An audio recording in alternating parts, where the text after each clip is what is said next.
I'm Steve Burnett with CrudeOilCalendars.com. Outstanding, and the levels look good. Thank you for joining the program here today. I saw your cartoon or calendar cartoon. I'll let you explain that in just a second. Didn't mean to be insulting or even spoil it. But in the Oil Man magazine, and I thought, hey, this is a great thing here. It celebrates really kind of some of the capitalism and some of the passion and some of the history and fun of oil and gas. So we thought we'd bring Mr. Steve Burnett on and see if my snapshot interpretation is anywhere near of what he's got going on over there at Crude Oil Calendars. How you doing today, Steve? I'm doing good, sir. Doing good. Well, thank you for joining the program. Talk to me a little bit about your calendar, how it came about, the genesis, and what you got going with it.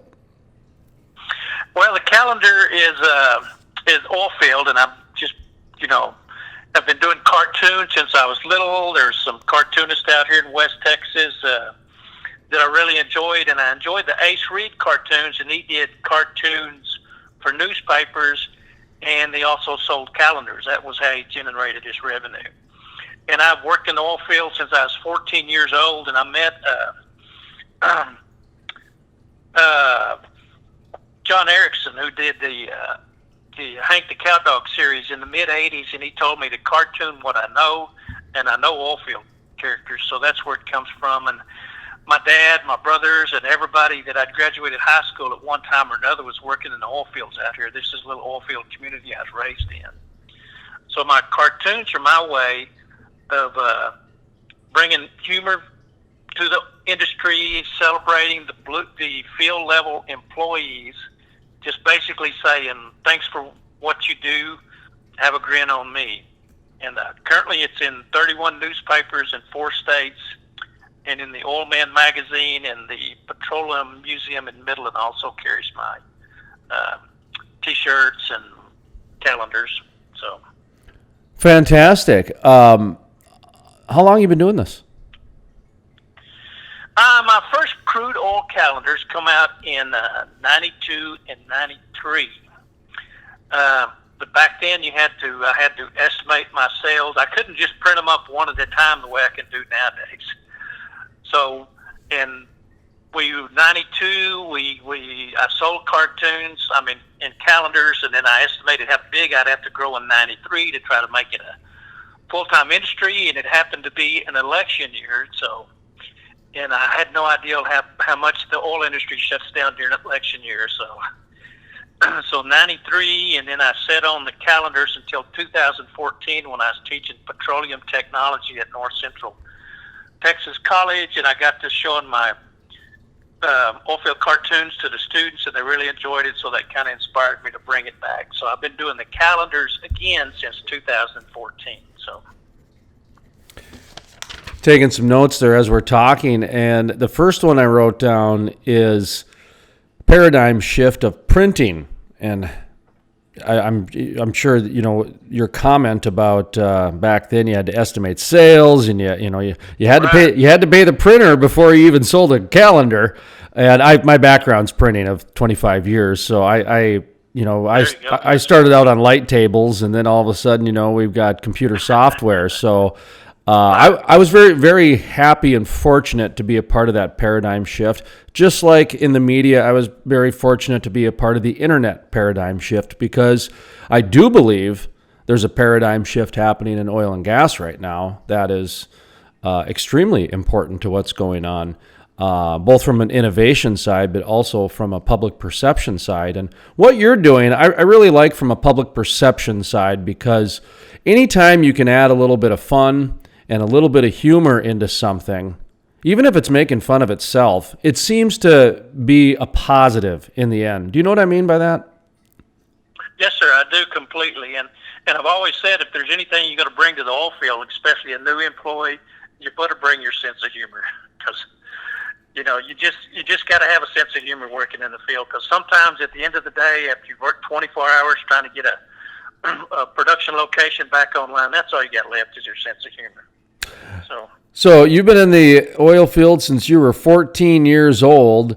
You mentioned also, I wrote this down too, you mentioned in 92, oil prices kind of took a downturn a little bit, or mentioned that, they went down. And I've cited that for years after the 2014 downturn, the recent one, that during the 90s, that whole decade was kind of a downturn. We had low oil prices for almost the entire decade of the 90s. It wasn't until the early 2000s that it started picking up again. Do you remember those days? Yeah, absolutely. Yeah, I was working offshore for Pennzoil from 79 to 95. So I remember I got down to $8 a barrel. So, and it's funny I mentioned that. That was a big focal point when I was teaching petroleum technology at North Central Texas College. There's a big hiring gap. It's like there was a bunch of boomers, baby boomers, working in an oil field, and then it wasn't until like 2014 or a little earlier, 2008 or 9, when it really started booming again, that the hiring started taking back over. So there's a generational gap in the employees out there through that long downturn period. Yes, sir. I do remember that very clearly. And that's interesting you bring that up, because what's happening right now is there is a big they call it the big crew shift, or the retirement happening. And yes, sir. I'm very familiar with it. Yeah, I'd like to know your thoughts on that, and just to kind of set the table a little bit for the listeners out there. Over the next, I guess it's 3 years now, because I started hearing this 3-4 years ago, and they said over the next 5 to 7 years that something like 70% of the energy industry, oil and gas industry specifically, will be retiring. That they're already at the retirement age. So it's as a matter of how long they can keep them on a special board or make up some new job for them, because at the same time they got to usher in all these new people, and it's a very rapid and a very quick shift of guard. And so I believe, and I say this, and I've heard this, there's kind of a vetting process going on right now, because there's such a war on oil and gas that's been percolating more and more, that it's really important that energy companies know who's in their company dynamic, if that makes sense. So I really opined the question a little more than I should have. I should have let you speak, but I just got rolling there. I apologize. So your thoughts on the big crew shift in retirees? No problem. I'm very familiar with it. I mean, that was one of my sales points when I was teaching at NCTC, trying to keep the program open, because the Texas Workforce Commission said, "Oh no, in 2014 the layoffs, the industry's dead. There will be no more jobs. You have to close all the petroleum technology programs." And I was showing them the research that said there's 100,000 employees a year that's at retirement age. Even with the downturn, they're going to have to replace these employees. And the biggest thing is these new employees that are coming on into the industry now, they were not raised with tools and the skill set. I mean, when I was growing up, and all the baby boomers, I mean, we worked on cars. We had a lot more to do than anyway. We just have a different skill set. So the new employees need to be trained up. I mean, it was simple when I was teaching at NCTC. It was just blew my mind how a lot of the students, I had to just teach basic tools. How to use the tools. That's just not something we had to do to the boomers. We knew how to use tools, but I mean, it is a big crew change. And like you said, there's 100,000 a year in the industry that's retiring, and they got to replace them. I mean, you can hear about all these people retiring, layoffs in the drilling industry and everything, but even the production and refinery facilities still have to replace these people that are retiring. So it is a huge deal. Well, I'll tell companies. Oh, go ahead. Yeah, I was just going to say, most companies, they facilitate a safety program on these new employees, and that was one. And I've even wrote for OilPro.com and Oilman Magazine that a safety program is not a training program. When these oil companies hire and they put them through their safety program, they want to turn them loose in the field. Well, they need to supplement that with a training program, because these new hires don't have the skill set to go out and work around equipment. So I've said on the program that part of the vetting process, if you will, you mentioned they weren't raised in the industry. The way I phrased it was they don't have an understanding of the how the industry was built and have a respect for the industry.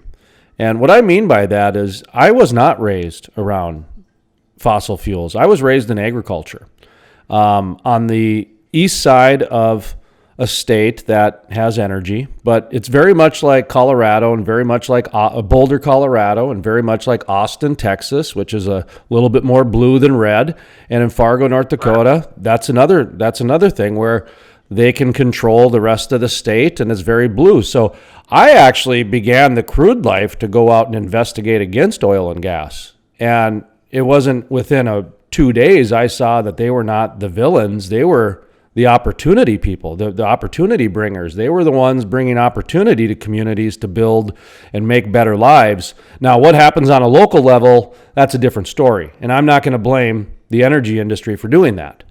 And so we actually changed our gears very quickly and started focusing on the innovation, because that was the real story. The community building was the real story. The technology, the whole paradigm shift, and just really the new social dynamic that was happening. So that's my background. When I talk about, I don't think they have a respect for how this industry has been built, how it's worked with the landowner. Like when I found out how closely they work with landowners, I was blown away.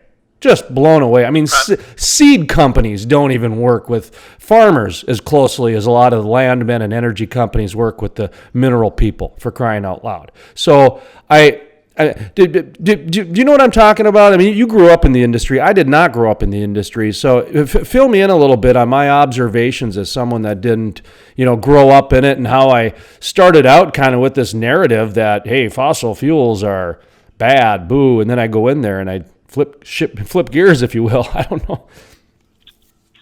Yeah, I understand completely. I mean, most people outside looking in, they think people that work in the oil field, are just, money grabbers, and we're going to do everything. But what they don't realize until they take a closer look is that the communities we work in, the landowners we work with and everything, they're our neighbors.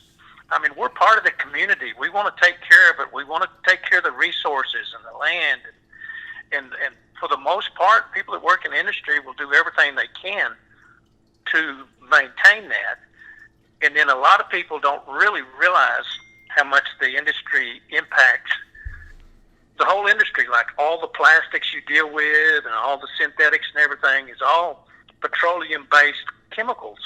And even like your Dr. Pepper, people love Dr. Pepper, but the preservative in it comes from petroleum. It's a chemical from petroleum. So it's just so much huger, larger, whatever the word is, than most people realize. And people that work in the industry, they're doing the best they can for their family and the community. They do everything they can to keep the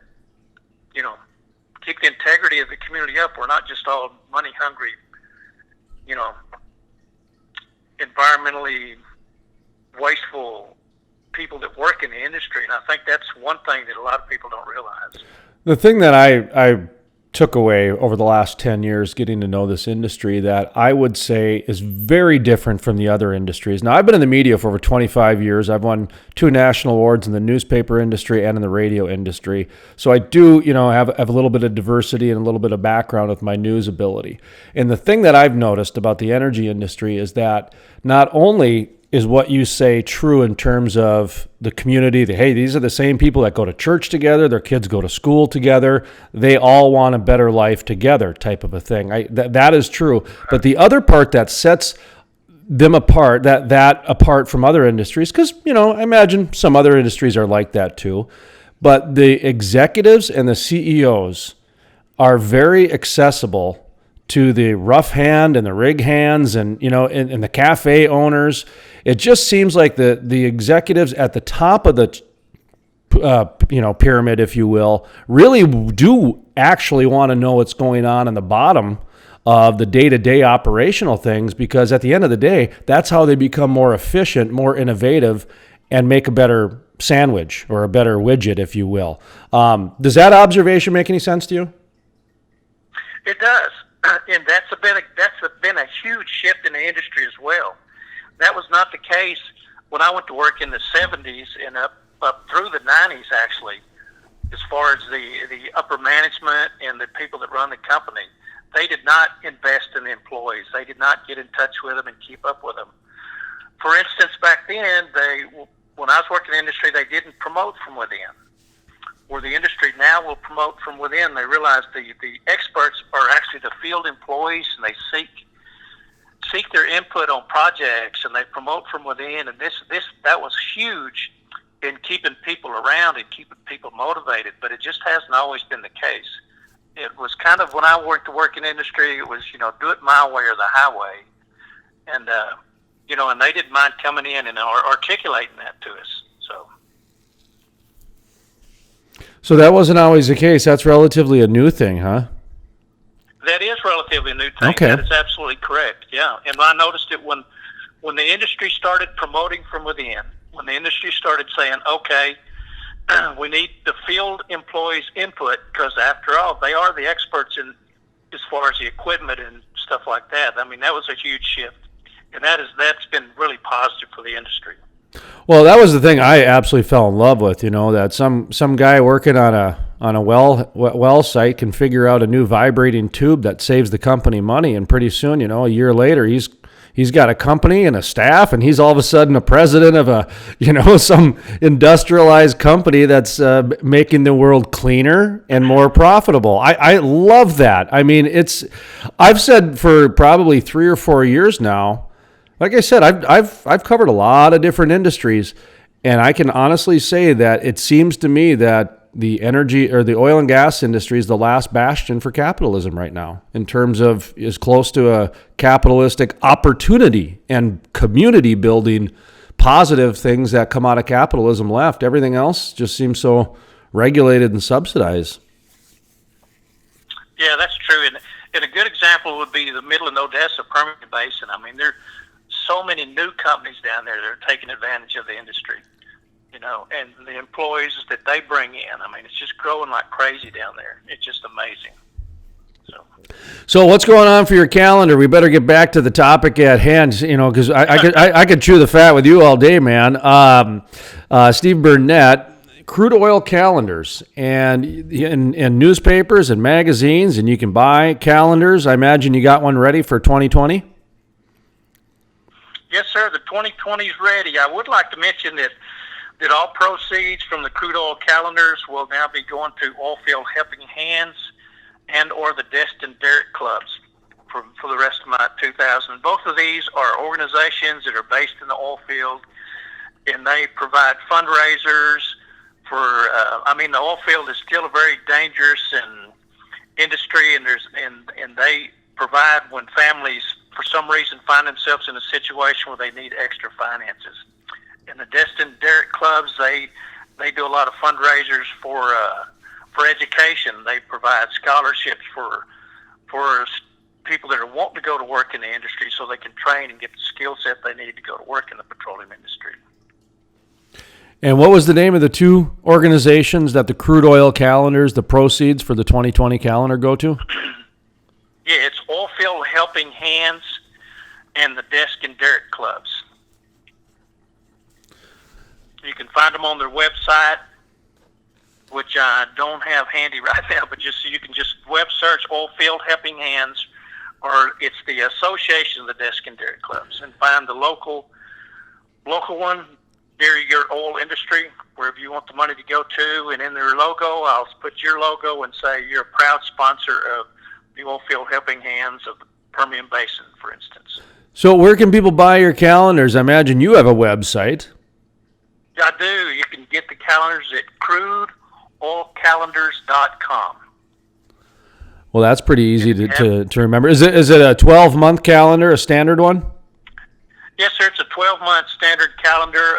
Each month we'll, of course, have a new cartoon, and then I put the logo at the bottom of the calendar. And I also have a color calendar. I got a lot of requests. I used to do watercolors for the cartoons, and it just becomes so time-consuming as my newspapers and everything grew that I had to cut back on my time. So I haven't done the watercolors in a few years. But I had a lot of lot of requests for them, so I've done a best of colored calendars that actually has some of the old watercolors on it. So you can do a colored watercolor or a current black and white. The current black and white is more current cartoons that I've done recently. Mind if I ask, is this a full-time gig? Is this your hobby, or? This is a hobby. I'm still working in this industry. I'm a pipeline inspector full-time. My cartoons are my weekend part-time job, but I'm knocking on the door of retirement, and I'm hoping to turn this into a little income here in a few years. So.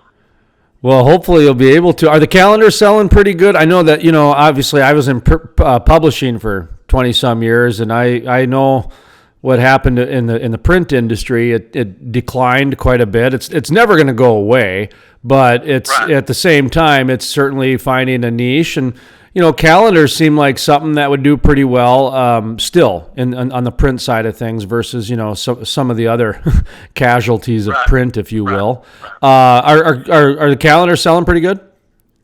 They are selling pretty good, but since the oil industry is such a roller coaster, I mean, when they have the downturn, they cut back all their promotional stuff as well. So I've actually had to go into. I do 4 cartoons now. I do a blue cartoon, which is for law enforcement. My youngest son works in law enforcement. I do a teach cartoon for educators. I spent 16 years teaching in the classroom after I was downsized from the offshore industry. And then I do a paycheck cartoon, and it's more, some of the newspapers were complaining that Crude was too industry specific. So I had more of a general blue-collar cartoon called Paycheck. And I also have 2020 calendars for all those as well. All right. Any final thoughts here as we wrap up? Steve Burnett, Crude Oil Cartoons. Calendars. Calendars. Yes, sir. I was going to say, if anybody's got any questions or need anything, they can call me at 817-550-3001. And it's crudeoilcalendars.com.